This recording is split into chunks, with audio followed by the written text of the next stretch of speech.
Today is National Day of Action on Gun Violence Prevention, and it is a day of sorrow, mourning, and anger for those who have lost their lives to gun violence. As the vast majority of Americans have stated repeatedly, it is long overdue for Congress to pass reasonable gun control legislation. Every day, too many families live in fear of gun violence. There are mothers today who are teaching their children to drop to the ground the minute they hear anything that sounds like a gun going off. They don't allow their children to play in the yard because they're afraid they may get killed by a stray bullet, or even sit by a window in their home.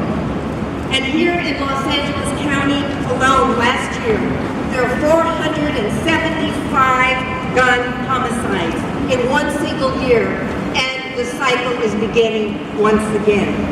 Democrats are ready to vote on a bipartisan common sense legislation, as you have heard from Maxine Waters. She's explained what those bills are. Secretary of Homeland Security, Jay Johnson, has said that gun control is now a matter of national security. So while Speaker Ryan and the Republican leadership refuse to help us reduce gun violence, our constituents are fighting on the front lines and creating organizations like Life After Uncivil Ruthless Acts, which advocates for gun violence prevention in our communities.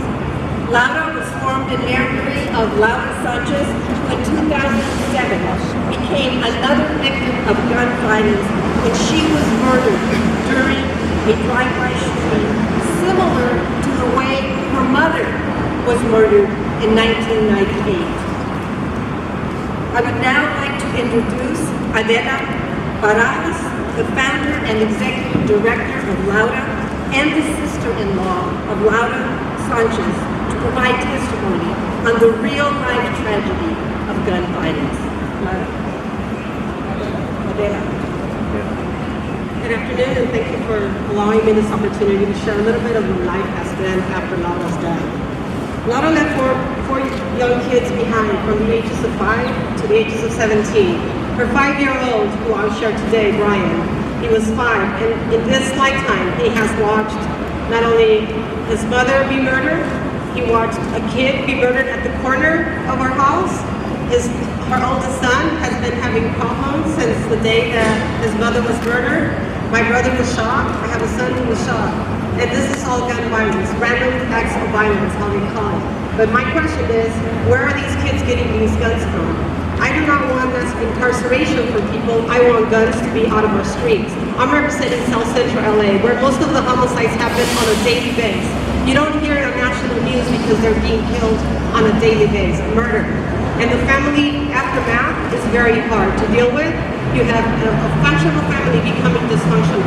You have a kid who is on his road to college deciding that he can't go to college because he can't focus because of the fear of something else happening to his family.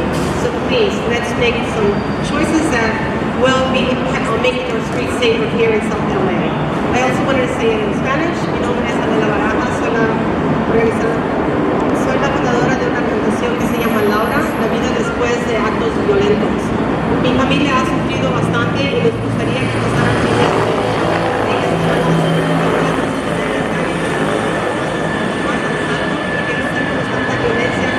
a muerte de escuela. Somos una comunidad y no tenemos muertes en grandes números, pero tenemos gente que está muriendo diariamente, jóvenes, mamás, papás. Por favor, les pedimos su apoyo. Gracias.